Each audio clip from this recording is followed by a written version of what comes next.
Welcome. This is Dr. Simon Fitzgerald. And what I have here today that I'm sharing with you is a grand round, surgical grand rounds that I was scheduled to present to our surgery department in Brooklyn. But when the topic was revealed, was asked that it be preempted by some other programming, so to speak. But some residents who had heard that I was interested in presenting on physicians in times of genocide asked me to present to them, and it was met. Dozens of residents participated and got very positive feedback. So I'm recording a version to share. It was originally presented on January 11th. And before I even started presenting, I did want to recognize the untimely passing of one of our recent graduates from our surgical training program that I worked closely with when he was a resident, Dr. Shakar Shimonovich. We all uh, called Shaq as a term of endearment. He was an excellent surgical resident, went on to train in trauma at Cooper in Camden, New Jersey, and then returned to Israel to practice as a trauma surgeon and surgical intensivist. I never discussed what was going on in the Holy Land with Shaq, and it's very possible he would have very much disagreed with things that I have to say. But at times like this, I do really feel the absence that I don't have the opportunity to speak with him. And I was looking on the internet to prepare for this presentation. I actually found some videos that he had recorded since October, and the topics that he talked about was building surgical capacity in the community where he was from and where he worked. And it just makes me feel like there was a tremendous opportunity lost to collaborate on building surgical capacity, including in places like Gaza. Um, that with his early loss, is just something we'll never be able to fully realize. So I wanted to recognize that loss. But the topic that I chose to present on for grand rounds, and I had opportunity perhaps to change the topic. Um, but I just can't. I can't right now present on anything else. I'm practically haunted by what's going on right now in Gaza. And on the day that I was scheduled to present was the day that South Africa started to present the case of genocide in front of the International Court of Justice, um, applying for sort of an emergency injunction to stop the killing in Gaza under the UN Convention on Genocide. So that's the topic today and why I decided that this was important. And I think, to start in the beginning, what does genocide mean? Where does it come from? And I hadn't even realized that the term itself is really only coined, at the end of World War II, of the Holocaust in Europe, by a Jewish Polish lawyer by the name of Raphael Lemkin, who campaigned, in the aftermath of the massive killing and destruction of the Second World War. There was a movement for a sort of international order based on morality and a legal, infrastructure for that. And Lemkin advocated for a convention on genocide as part of this idea of never again, to prevent the kind of mass slaughter and attempt to erase a people seen during the Holocaust. And as a new word created by Europeans, not surprisingly, it has Greek and Latin roots, basically describing the killing or the erasure of a whole family, race, or tribe. And of course, that comes in the aftermath of the genocide in Europe.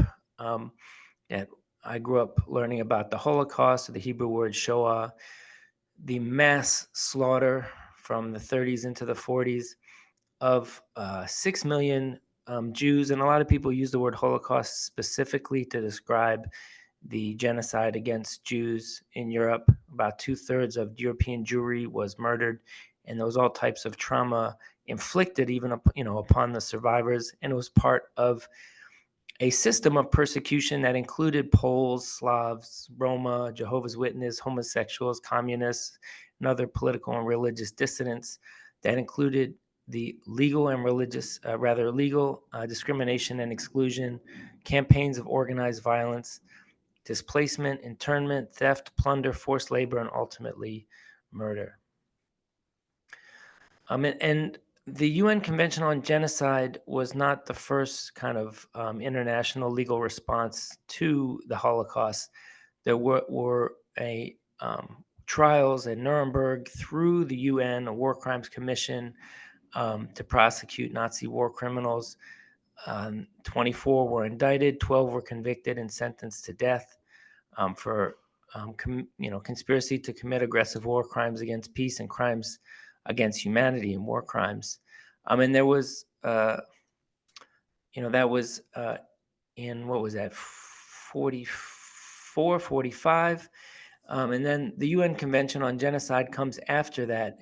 Genocide is first established as a crime by the UN in 1948, and subsequently in 1951, the UN Convention on the Prevention and Punishment of Genocide legally defines the term. And that's one thing that I find useful in talking about genocide, is that it's a legally defined term in multiple languages, and is rooted in a kind of legalistic creation of consensus among multiple nations that this is a crime that they will all recognize and all prosecute in order to prevent further genocide.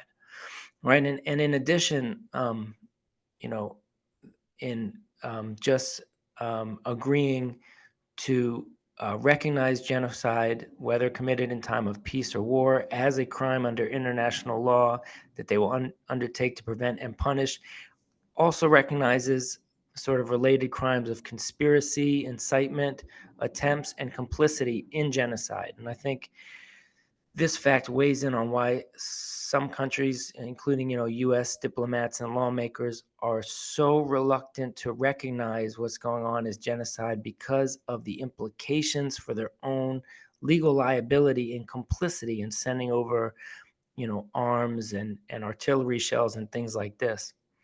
But what exactly is genocide? As I mentioned, it's legally defined as any one of the following acts committed with intent to destroy, in whole or in part, a national, ethnic, racial, or religious group, which includes murder, killing members of the group, causing serious bodily or mental harm, deliberately inflicting on the group conditions of life calculated to bring about its physical destruction in whole or in part, imposing measures intended to prevent births or forcibly transfer children from the group.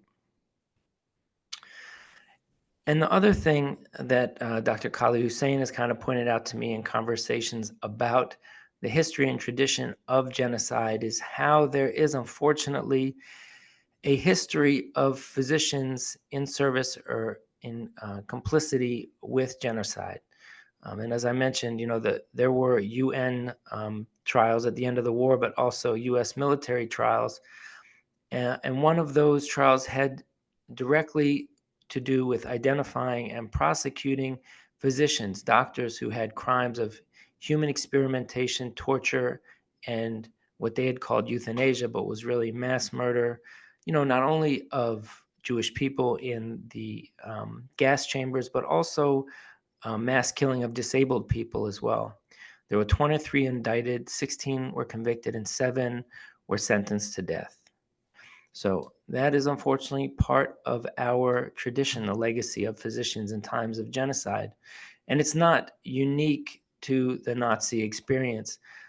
There was a paper now, more than 20 years old, examining the role of physicians in genocidal campaigns in Armenia, the former Yugoslavia, and Bosnia and Croatia, Rwanda, as well as Argentina. And, people listening may be a little surprised by that last country. They're perhaps not describing so much a racial genocide, although we know in, the beginning of the foundation of modern states in the New World, there was a mass genocide against indigenous people. But in countries in South America, including Argentina and Chile, there were campaigns of violence against political dissidents and others. In Argentina, famously involved the transfer of children from one group to another, um, and this paper, looked at the historical record and find multiple incidences of physicians who participated in these genocidal campaigns, either by um, complicity with the um, armed forces committing violence. For example, in the former Yugoslavia, physicians identifying um, Croatian soldiers and other people that were being targeted by campaigns of violence, as well as physicians withholding care from the minoritized group or otherwise participating in things like torture and acts of violence. And in some of the interviews that were identified, there were people who basically were physicians prioritizing their nationalism over the oaths of the physician, their obligation to their patients. And partially because of that tradition, we all take the Hippocratic Oath, or almost everyone does, at becoming a physician. But it's not the same oath, from ancient Greece. And one of the adaptations has been since the World War, the Holocaust, um, this pledge not to use medical knowledge to violate human rights and civil liberties, even under threat. And it's important to recognize that even the oath we take at the beginning of our education uh, has been altered by this experience, we perhaps aren't learning enough from it and studying it enough. So we talked a little bit about the historical roots and the definition of genocide and some of the cases that have happened since. But how about right now? Are there cases of genocide right now? And I think, sometimes these are brought up as a sort of a veil or a distraction in bad faith when we're talking about one case or another. But I think there is value in studying these campaigns of violence and identifying cases of genocide and really applying a really intentional solidarity with those under threat of genocidal violence. And I think people of my age will remember campaigns against genocide in Darfur almost a generation ago. But we know that the Janjaweed that was responsible for many of the massacres in Darfur at that time has evolved first into Omar al-Bashir's personal army, and then the so-called RSF, Rapid Support Forces. And then after the downfall of Bashir, there's been sort of a campaign of civil war where those Janjaweed forces are basically taking over the country and continuing to perpetrate genocidal violence. And there's room to discuss supporters for the RSF, who's normalizing um, their spokespeople and their leadership, where they're making their money, who their international bases of support are, particularly in the United Arab Emirates.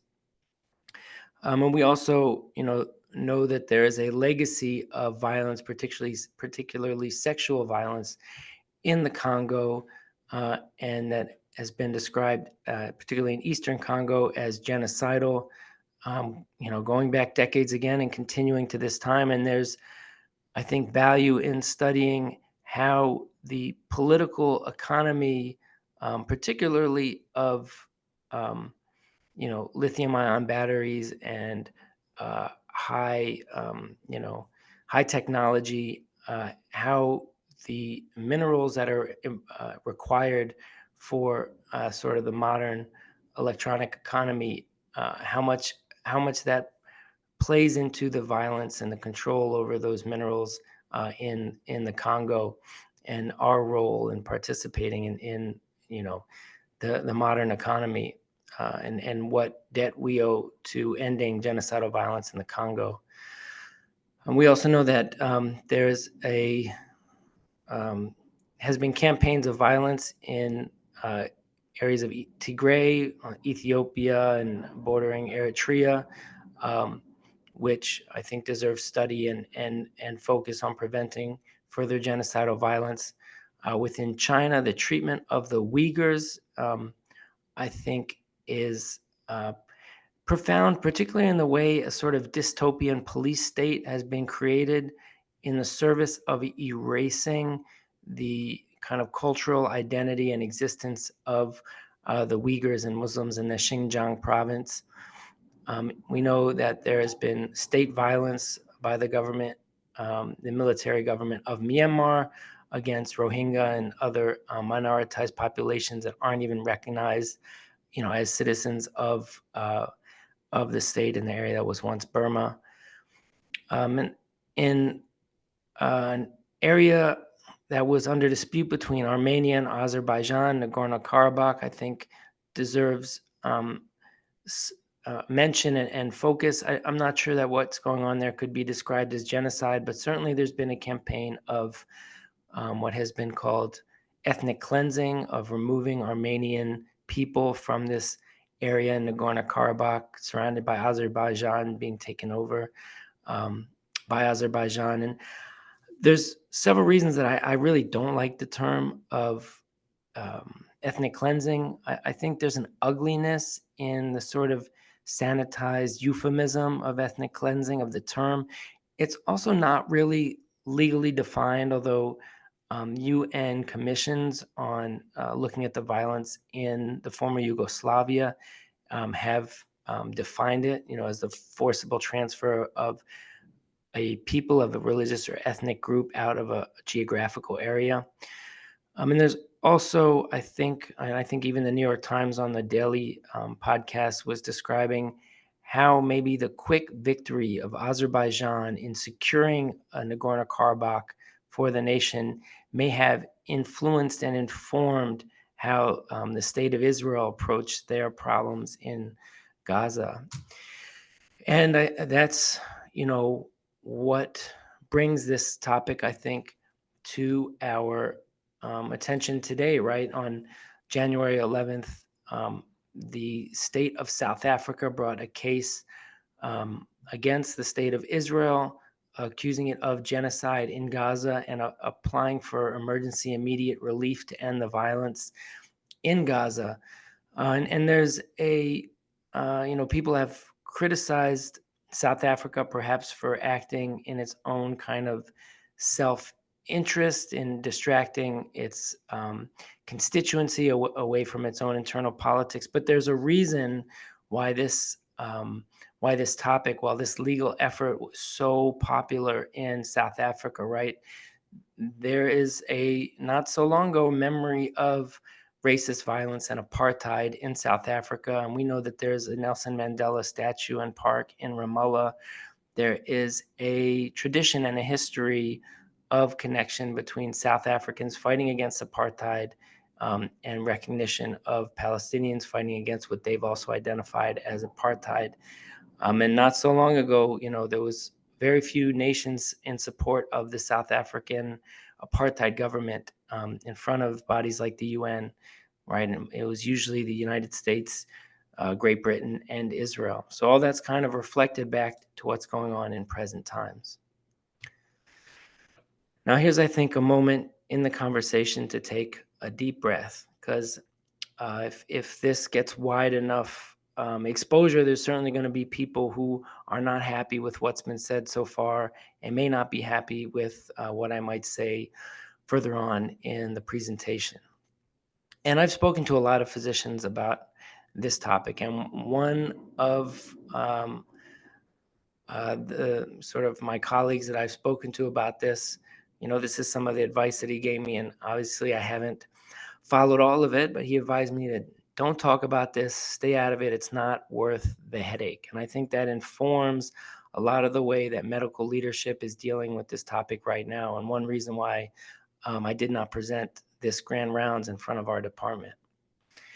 But other parts of his advice, I think, are very important to keep in mind in this moment as we talk about things that are controversial, right?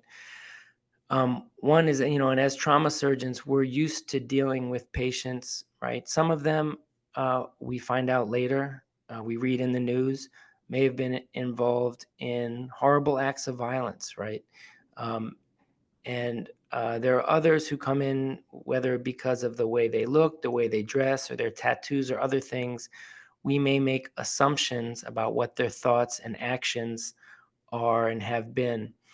And what I think, if you've practiced this long enough, you'll find a case like that, that when their family and friends come in, if they have, the blessing of recovering as a patient, that, their children come in, you see that there's someone who really loves the people and is loved by the people around them.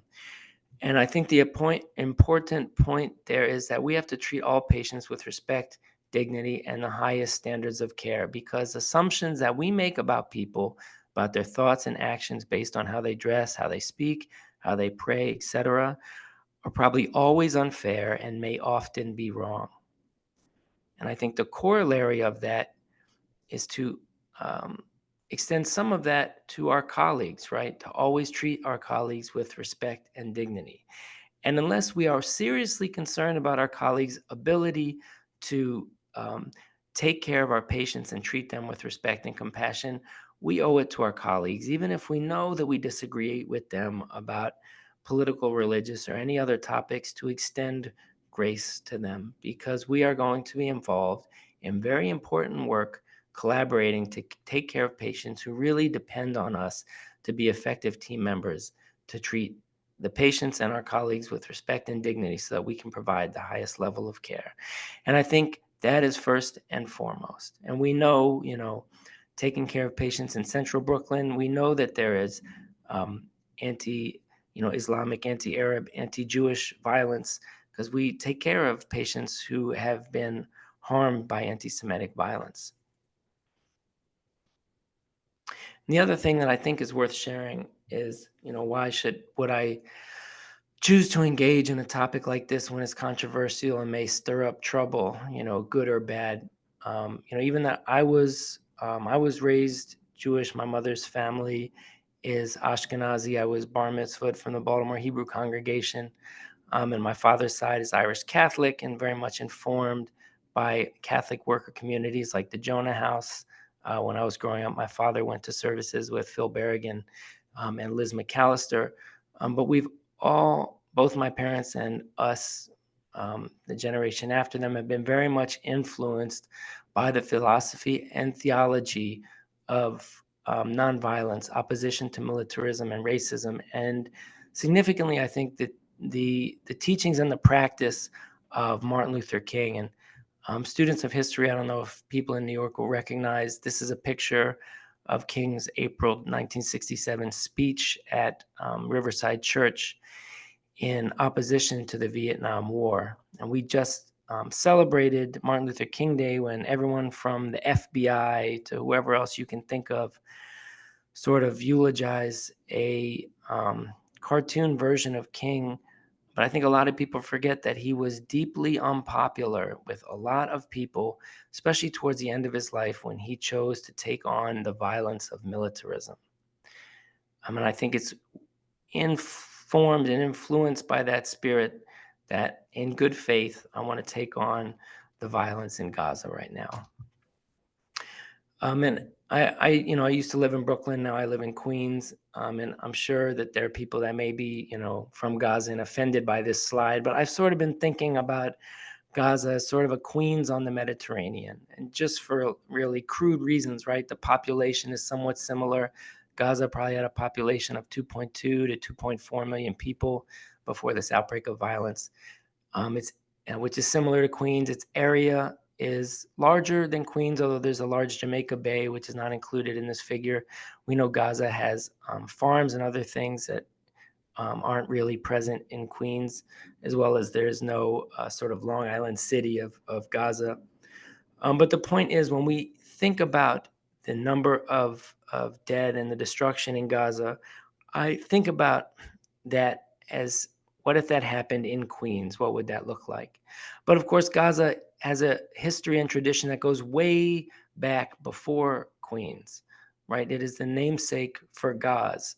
People who speak Spanish may recognize that the word for Gaza and the word for Gauze is the same, Gaza, because centuries ago, probably in the 15th or 16th century, the textile industry in Gaza was advanced to the point where this woven cotton fabric that was essential for wound care and continues to be to this day was mass produced in Gaza and became known as sort of the brand for this cotton dressing.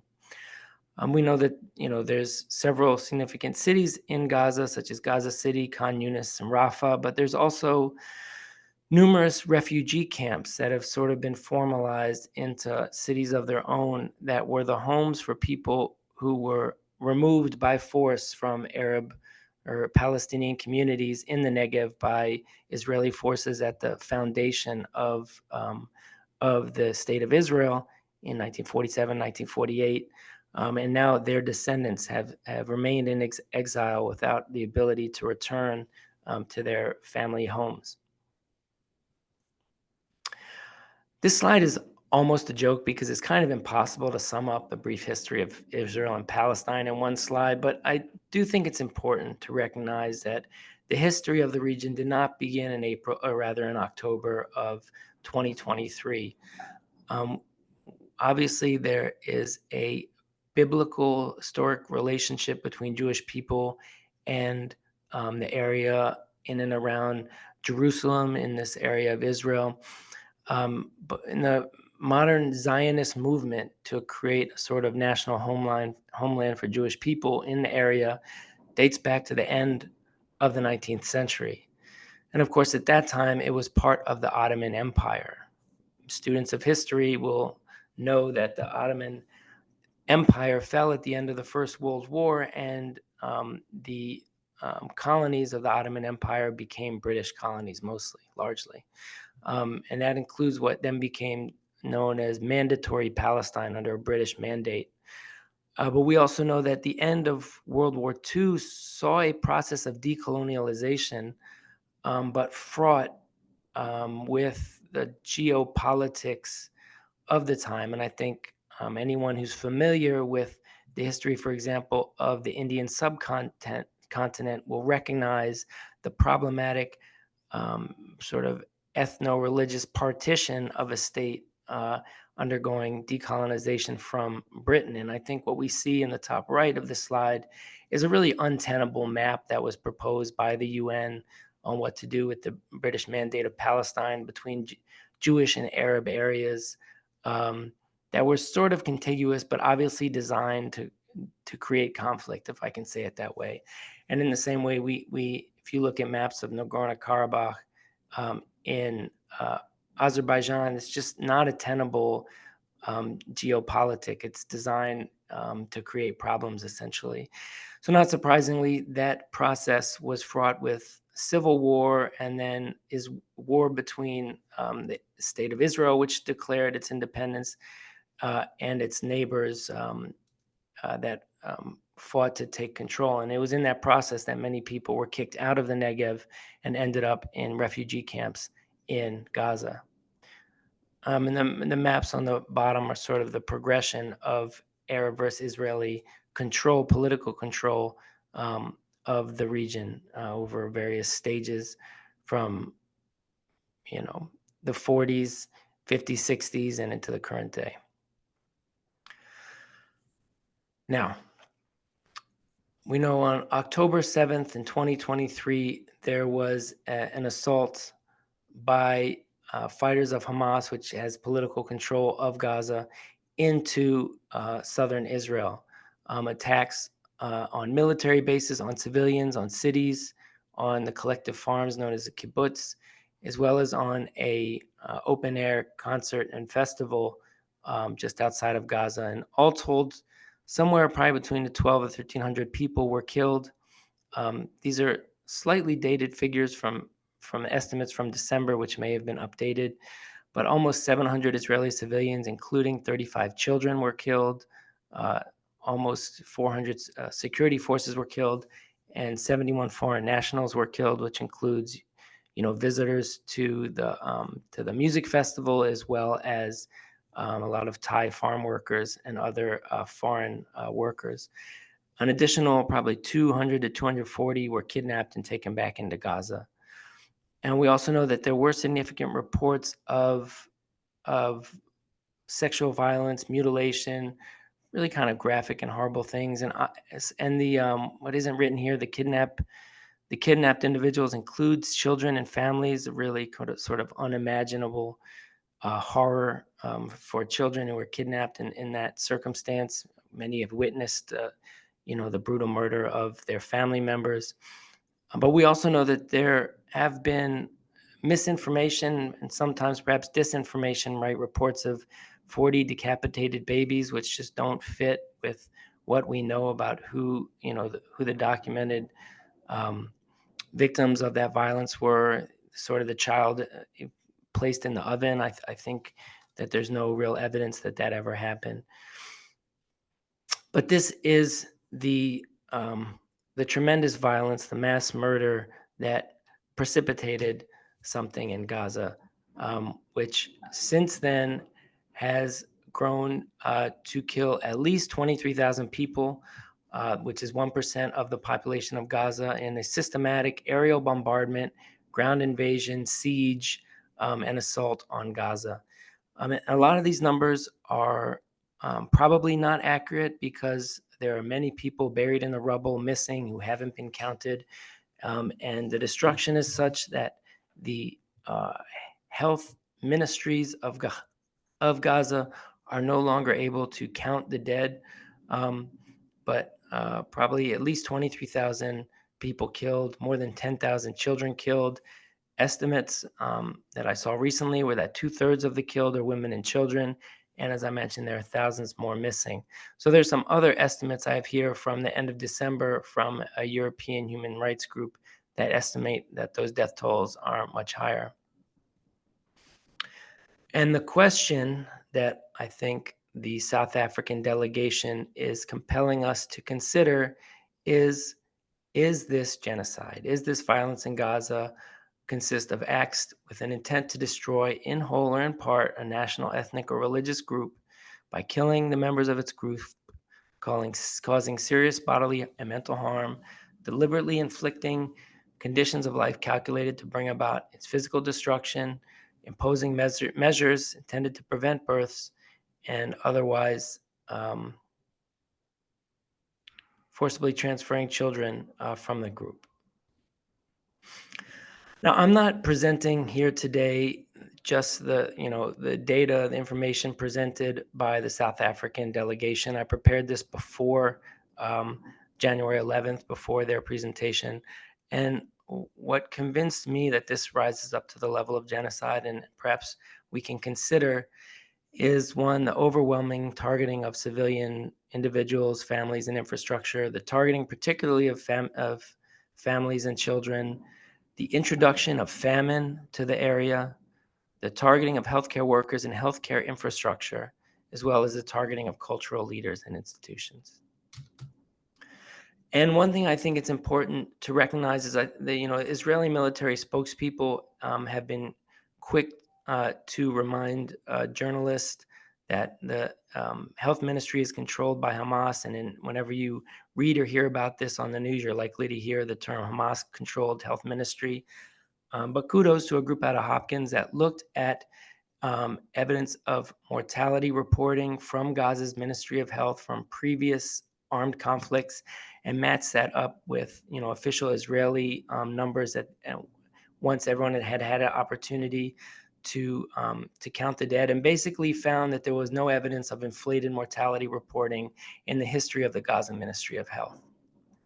And as I mentioned, the United Nations, in their estimate, that two-thirds of those dead are women and children. And now, obviously, there are men in Gaza who are innocent of any crime and have been civilians taking care of their families.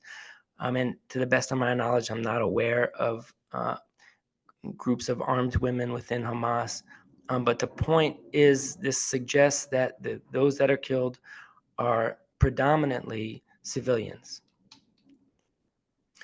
And in addition, the destruction in Gaza, in this small area, right, slightly bigger than Queens, has been worse than in large areas of World War II, particularly Dresden was one comparison. And these are from, I think this is from Wall Street Journal, and also Financial Times had an analysis from December, right? We know the destruction particularly in the middle and south of Gaza, has only gotten worse.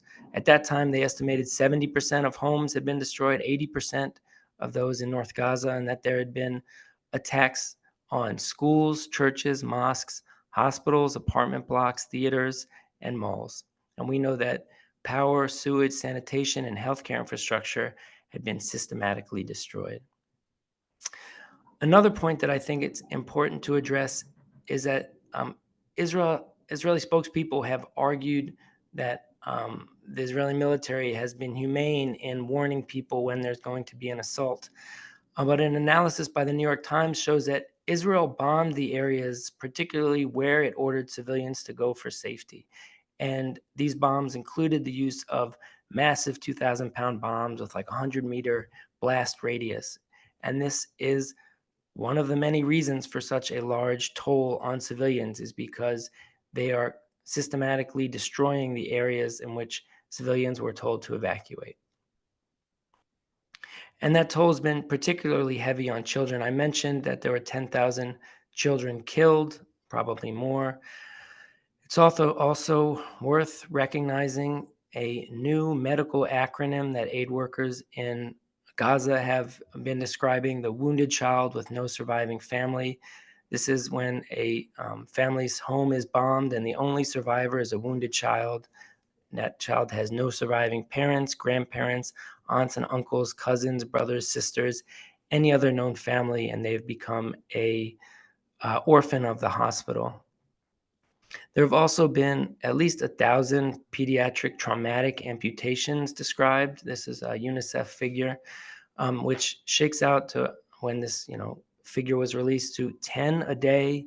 And because of the complete destruction of the healthcare infrastructure, those traumatic amputations that have to be kind of formalized, many amputations are being done on children with no appropriate anesthesia, no appropriate medication. And there's at least one case recently in which a surgeon had to amputate their own child's, um, you know, destroyed limb at home with no anesthesia and with the kind of tools that were available in the house, because it was not safe to go to a hospital. And, I promise, I haven't mentioned it before, but I have no intention of showing really gory images in this presentation. There are plenty.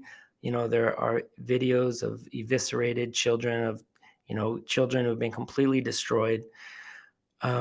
This picture is of Dina Mohsen.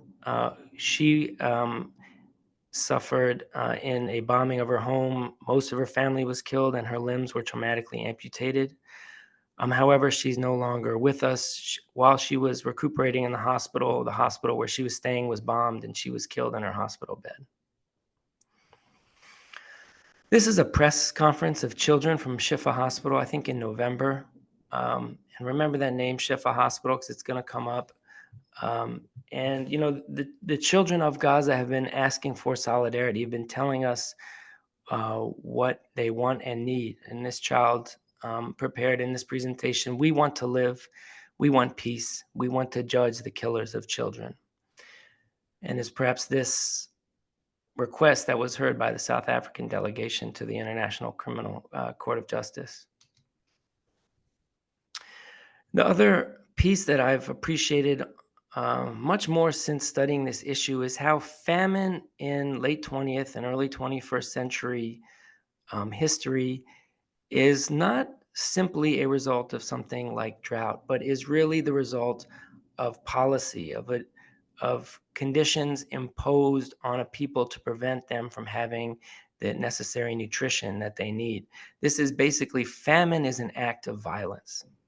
And those of us who are old enough to remember the famine in Ethiopia, right? What was needed was not just rains in Africa, but at that time there was a political and military situation that was allowing people to go hungry rather than allowing for the distribution of food to the communities that needed it. And right now, estimates are that 80% of the people in the world that are at the highest level of hunger, with so-called phase 5 or catastrophic level of hunger worldwide, are living in Gaza. And as famine is becoming a matter of life in Gaza, this has to be understood not as a sort of a- as a accidental casualty of war, but as a weapon of war, as an intended consequence of the war on Gaza. Um, and and that's what Human Rights Watch has themselves stated, that starvation is being used as a weapon of war in Gaza. And what I think, and that includes the shutting off of any aid being delivered into Gaza. The only time significant amounts were delivered were during a 7-day cessation of armed violence in December. And in addition, this starvation, this famine comes at the same time, as we mentioned, the sanitation, the water, power, and the healthcare infrastructure are being destroyed. So there is not only widespread hunger and lack of nutrition, but widespread disease, right? And people with injuries that can't be properly treated, which is compounding the health effects of this widespread famine and disease that is being posed on Gaza as a weapon of war. And I think one reason why I wanted to present this as a grand rounds to our surgical and medical community is because part of the war in Gaza has been a systematic attack on healthcare workers and healthcare infrastructure. And this is a list of healthcare workers that, as of January 1st, were known to have been murdered in Gaza. And it was a list of 374 at that time and has only grown since then. Sorry for the quality of this photo, but you know, early in October there were attacks on hospitals and ambulances and healthcare infrastructure, but they tended to be small attacks, and the healthcare infrastructure was largely functioning.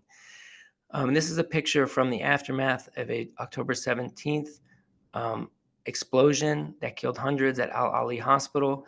This surgeon at the microphone is a British surgeon, Dr. Ghassan Abu Sitta, who is providing testimony to the International Court of Justice.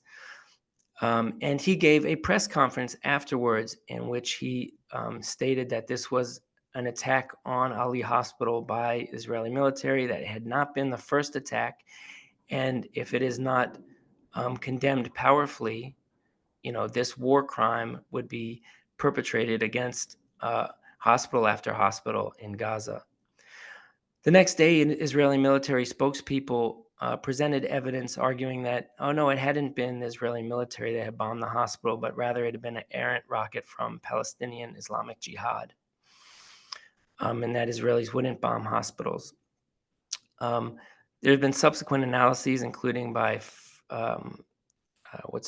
forensic architecture, drawing a lot of the evidence presented by the Israelis um, into dispute and suggesting that it was in fact an Israeli attack on the hospital. Shortly following, there was um, several actions by physicians that I think that are worth noting. One of them in an American publication in JAMA, um, a an article published by Matthew Winia that um, laid the groundwork. He's a bioethicist, suggesting that it would be ethical and legal for the military to attack medical facilities being used for offensive purposes. There was also an open letter from, I think, about 100 physicians in Israel calling for the Israeli Defense Forces to attack hospitals that were being used to shield, quote, hornet's nest, the Hamas military infrastructure, particularly calling out Shifa Hospital, that at this time was being described as a headquarters for the Hamas militants or military. In response to that, the doctors at Al Shifa Hospital had their own press conference arguing that they were a legitimate healthcare facility, that there was no military target or significant military base at the hospital, and calling out those doctors for in support of the bombing of hospitals, that they had committed a betrayal against their noble profession and bear responsibility for what follows. And what followed was the systematic destruction of hospitals, particularly in North Gaza. And now we're seeing that transition to central and southern Gaza, to the point now where there's basically no functional hospital in North Gaza that has the medical or surgical capacity to take care of the injured patients that they're seeing in this unprecedented mass casualty situation. And this is a graphic from the Forensic Architecture Group. And what they have described in detail is a process of by which multiple hospitals' surroundings were attacked.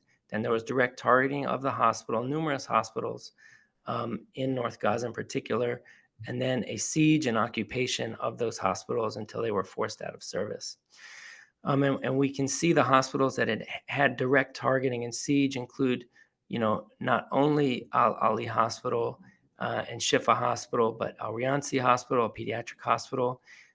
This was where in a neighboring facility, in the forced evacuation of staff and patient's family, 5 premature infants were left in the ICU without arrangements made to care for them, where they not only died but rotted in their hospital beds for weeks until the December week-long truce allowed a news crew in to document what had happened to them. But in addition, right, Kamal Adwan Hospital, Indonesia Hospital, basically all the hospitals of northern Gaza, which are essentially all out of service at this time. And that, right before I prepared this presentation, there was at least 600 attacks on healthcare facilities in Gaza and also attacks in the West Bank in Jenin. Physicians have been killed in Jenin since the start of this conflict, even though Hamas does not control that area. And even just the day before I prepared this presentation, there had been a drone had targeted and attacked an ambulance, killing 6 people, including 4 healthcare workers and 2 patients in the ambulances. But I did want to focus on Al-Shifa Hospital because as the campaign of violence against healthcare workers and healthcare infrastructure was mounting, this became the physical target as well as the rhetorical target. In better times, it was a referral center for the 2.2, 2.3 million people in Gaza. It's a 1,400 bed hospital in Gaza City. That during the conflict, the Israeli Defense Forces, as well as the highest level of the U.S. government, claimed was a Hamas base for their military infrastructure. And so it was attacked systematically, right? Hundreds of people were killed. There was a mass grave on the campus of the hospital after direct targeting and airstrikes. We know there's videos of people having traumatic amputations as a result of the airstrikes in the parking lot of Shifa Hospital. There was attacks on Al-Shifa itself. It became out of commission, out of service. It was under siege, and then it was occupied by the Israeli military. And this is a mass grave. This is actually, I think, in the outskirts of Rafah, but these are, as I understand it, bodies that had been taken from a mass grave at Shifa Hospital by the IDF because they believe that it may include Israeli hostages buried there. I have not heard any evidence that I'm aware of that there were hostages found in that mass grave. However, those bodies were then sent back into southern Gaza and were interred in this mass grave, unidentified, in the brief cessation of violence. And I think that raises the question, was this violence perpetrated against the main referral hospital in the largest city of Gaza a legitimate target? Well, analyses by both British and American journalists, including at the Washington Post, basically describe that the IDF has not shown that Al-Shifa Hospital was being used in any significant way as a headquarters for the Hamas militants. There was these video broadcasts of an Israeli spokesperson with the IDF during the siege and occupation of Shifa Hospital, where they demonstrated something like a dozen rifles on the campus of Shifa Hospital. They showed one bag that they described as sort of a go bag or a drop bag for a militant that was in the MRI suite. Any healthcare worker knows that you can't have a functional MRI suite with firearms in it. Um, there was an area in the basement that they argued that had been where hostages were kept, which is possible. It's impossible to say that that wasn't the case, but they also pointed to a calendar on the wall as showing a rotating shift of guards to watch the hostages. That anyone who spoke Arabic immediately recognized that it was just a handwritten calendar with the days of the week written out by hand. The point is that there was never any significant information shown that this should be a legitimate target for the type of violence that it was met with. And that begs the question, we're talking about physicians in time of genocide. What happens to physicians in a genocide? And I wonder if people watching this will recognize what all of these physicians have in common. And these are a list of physicians that, I recognize from publicly available databases in English who have been murdered since October, many of them murdered with their entire families. And it includes much of the leadership of Shifa Hospital.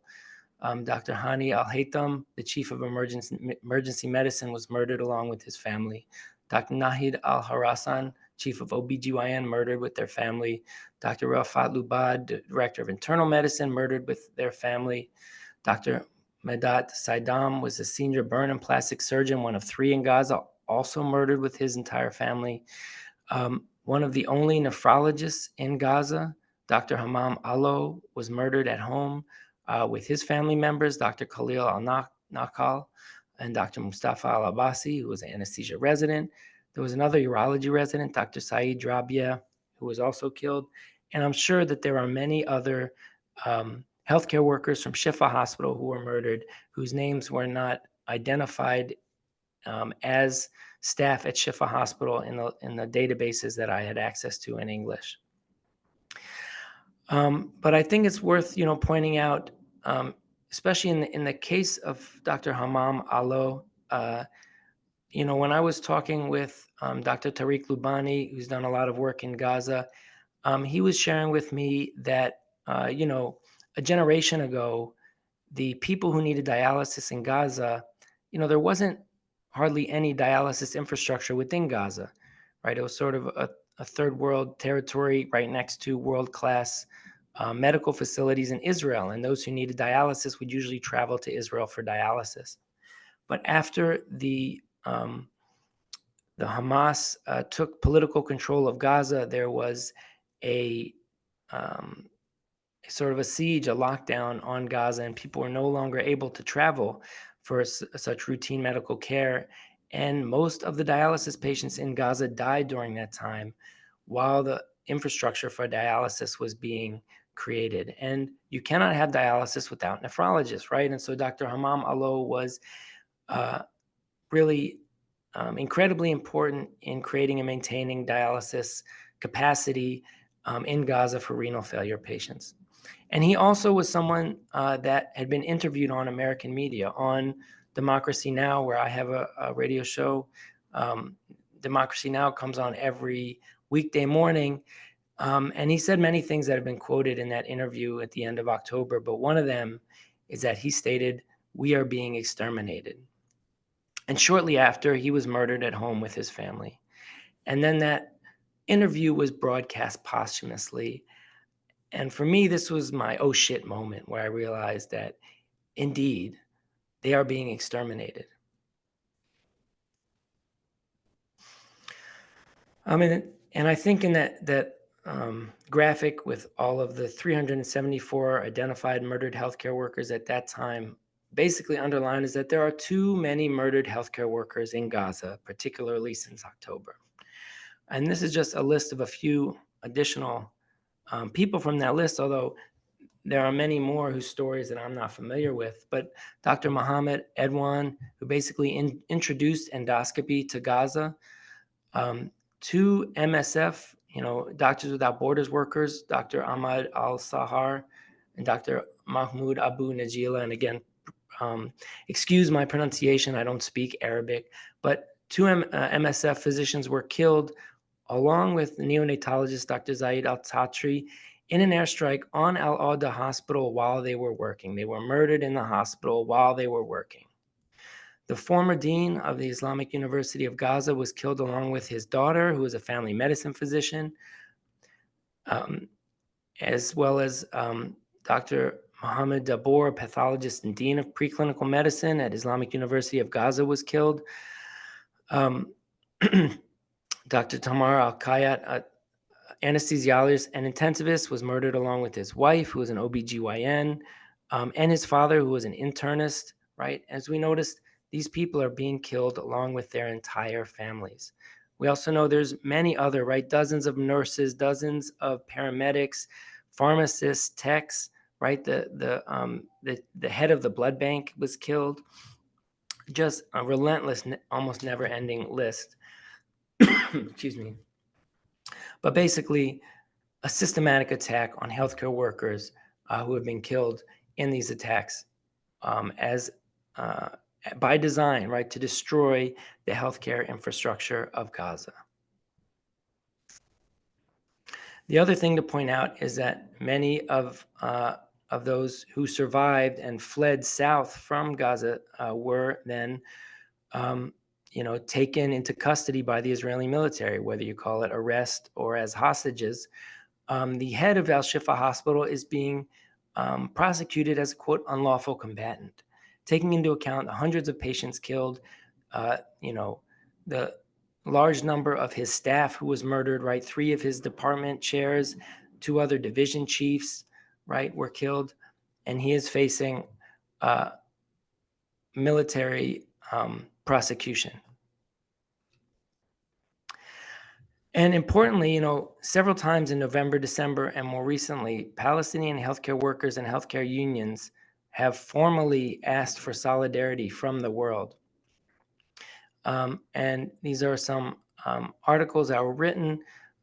One is by a resident of surgery in Texas who's from Gaza in November with an urgent call for protecting healthcare workers in Palestine. He was the author of this hashtag not a target, trying to draw attention and some protection to healthcare workers and healthcare infrastructure.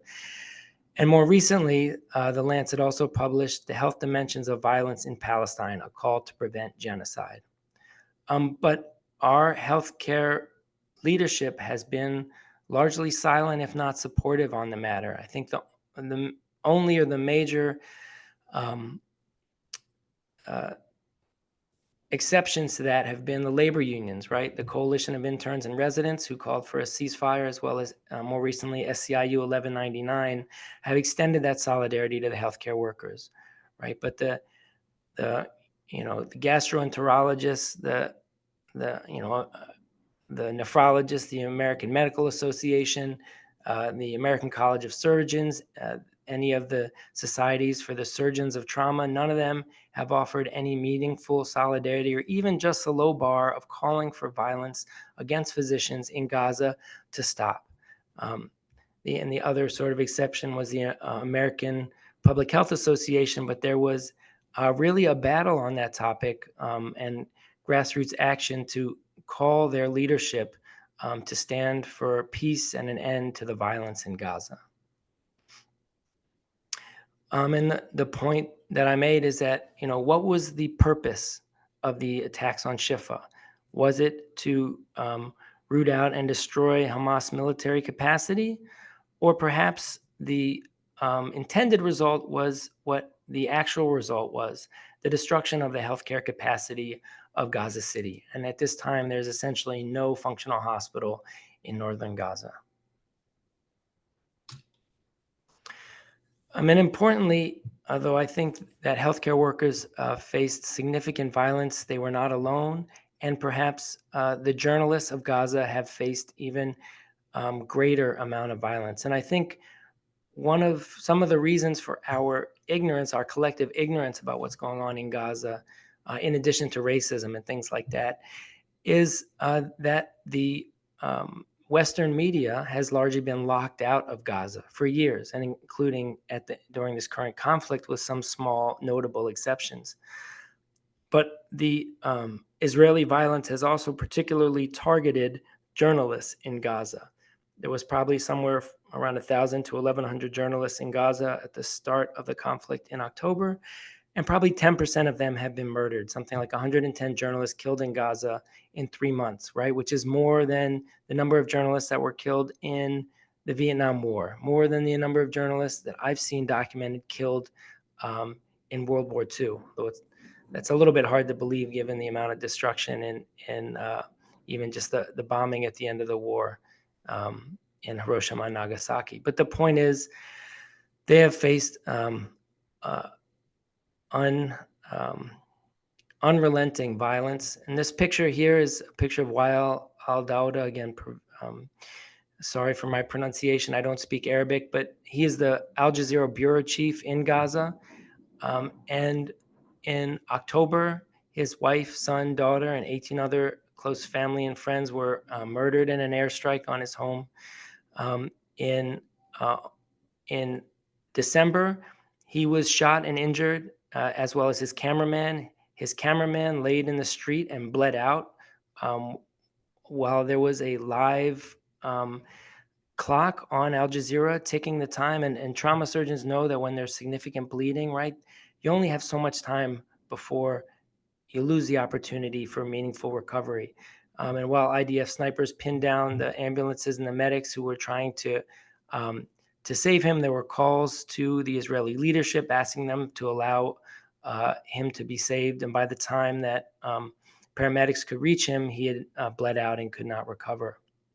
Um, while Al Dawda was injured, and then more recently, just last week, his son, Hamza Al Dawda, who is also a journalist, was himself murdered. And we just got news today. I'm presenting on January 16th that he had just been evacuated out of Gaza to receive medical care for his injuries, right? Because we know there's no significant medical capacity in Gaza right now.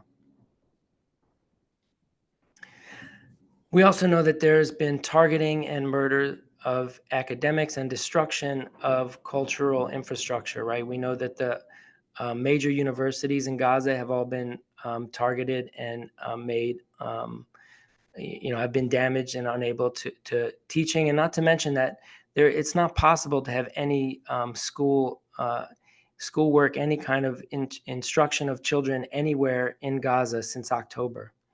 And I would argue that that is on purpose. And we've seen, I mentioned the killing of Islamic University of Gaza deans, and we know that the president and former president of the Islamic University of Gaza were both murdered, Sufyan Taya and Mohammed Aid Shabir. And I think one that really resonated with a lot of people, particularly across the literary world, was the murder of Rifat al-Arir, who was a professor who was well-traveled and well-known around the world as a poet and as a scholar of English language literature in Gaza. And his case is significant in that he was specifically targeted. He received phone calls that he understood to be from the Israeli military saying that he was going to be killed. So he isolated himself in his apartment, and it was hit in a precision strike, right, on the second floor, not injuring, not damaging the apartment above or below him. So we revisit this question: is this genocide? And it's a heavy, admittedly, a heavy question. And I think we can look to Israeli historians of genocide.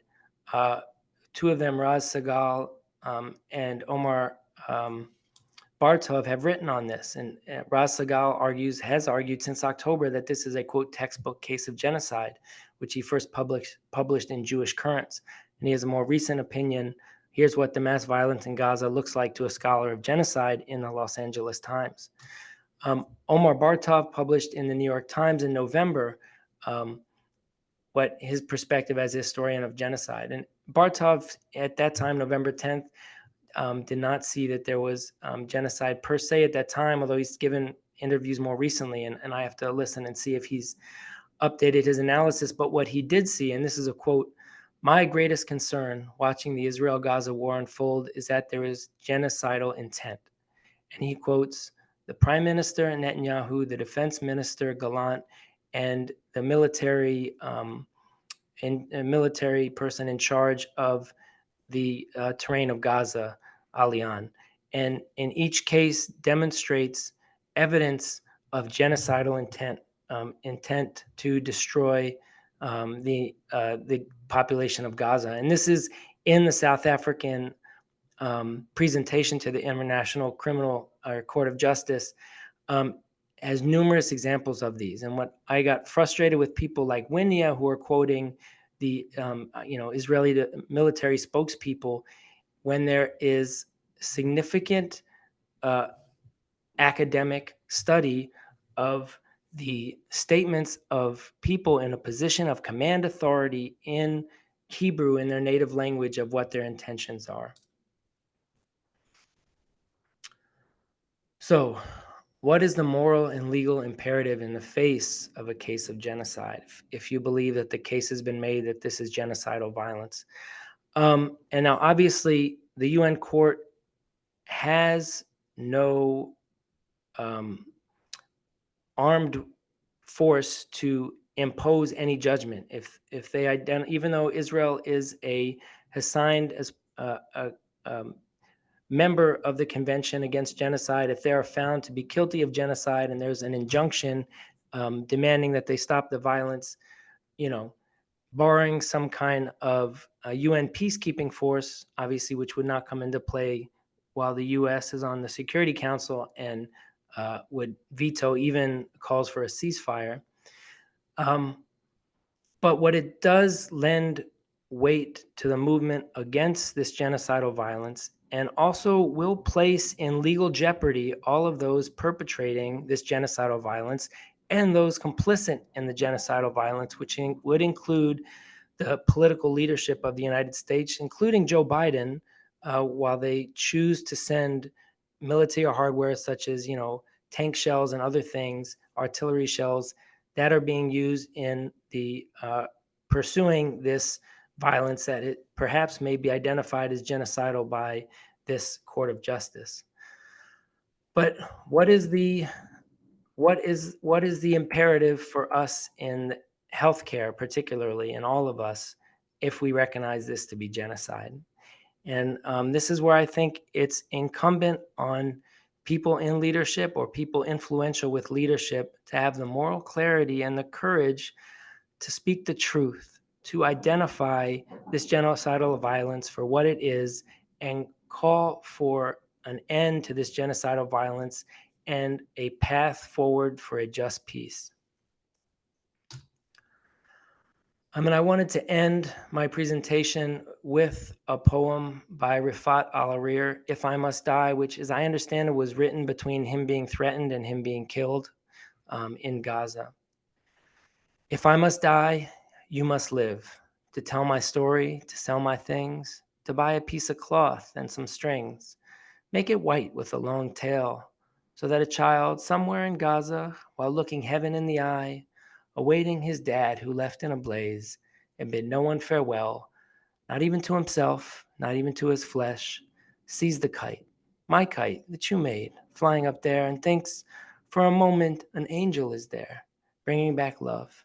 If I must die, let it bring hope. Let it be a story." Thank you for listening. If you have any interest in this, I host a podcast and radio show on WBAI, just like Democracy Now! The show is called Trauma Code, and you can find it wherever you get your podcasts. Thanks again for your participation.